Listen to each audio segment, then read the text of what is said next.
शुरू अल्लाह का नाम लेकर जो बड़ा मेहरबान निहायत रहम वाला है। बेशक इंसान पर जमाने में एक ऐसा वक्त भी आ चुका है कि वो कोई काबिल जिक्र चीज न था।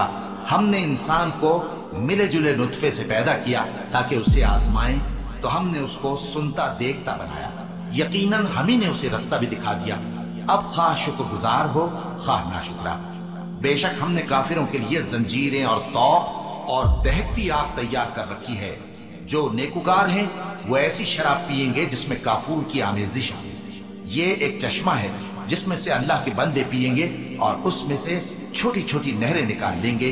ये लोग नजरें पूरी करते हैं और उस दिन से जिसकी सख्ती फैल रही होगी खौफ रखते हैं, और बावजूद के उनको खुद खाने की चाहत होती है मगर फकीरों और यतीमों और कैदियों को खिलाते हैं और कहते हैं कि हम तुमको महज अल्लाह की खुशनुदी के लिए खिलाते हैं, न तुमसे बदला चाहते हैं और न शुक्रगुजारी। हमको अपने परवरदिगार से उस दिन का डर लगता है जो चेहरों को बिगाड़ने वाला और बड़ी सख्ती वाला होगा। चुनाचे अल्लाह उनको उस दिन की सख्ती से बचा लेगा और ताजगी और खुशी इनायत फरमाएगा, और उनके सब्र के बदले उनको बहिश्त और रेशमी लिबास अदा करेगा। उसमें वो तख्तों पर तकिए लगाए बैठे होंगे। वहां न धूप की हिद्दत देखेंगे न सर्दी की शिद्दत।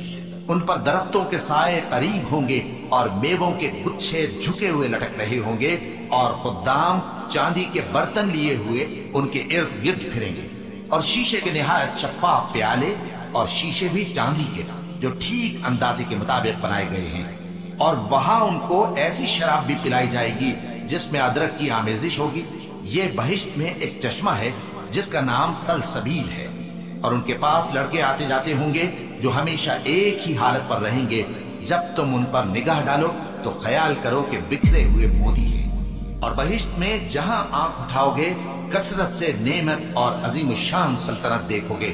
उनके जिस्मों पर दीबा और अतलस के सब्ज कपड़े होंगे और उन्हें चांदी के कंगन पहनाए जाएंगे, और उनका परवरदिगार उनको निहायत पाकीज़ा मशरूब पिलाएगा।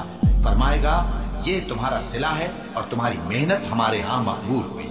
ए नबी सल्लल्लाहु अलैहि वसल्लम, हमने तुम पर कुरान बतदरीज नाजिल किया है, तो अपने परवरदिगार के फैसले के लिए इंतजार किए रहो, और उन लोगों में से किसी बदअमल और नाशुक्रे का कहा न मानना।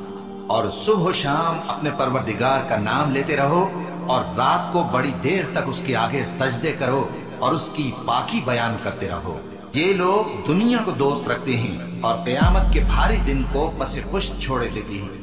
हमने इनको पैदा किया और उनके जोड़ जोड़ को मजबूत बनाया, और अगर हम चाहें तो इनके बदले इन्हीं की तरह और लोग ले आए।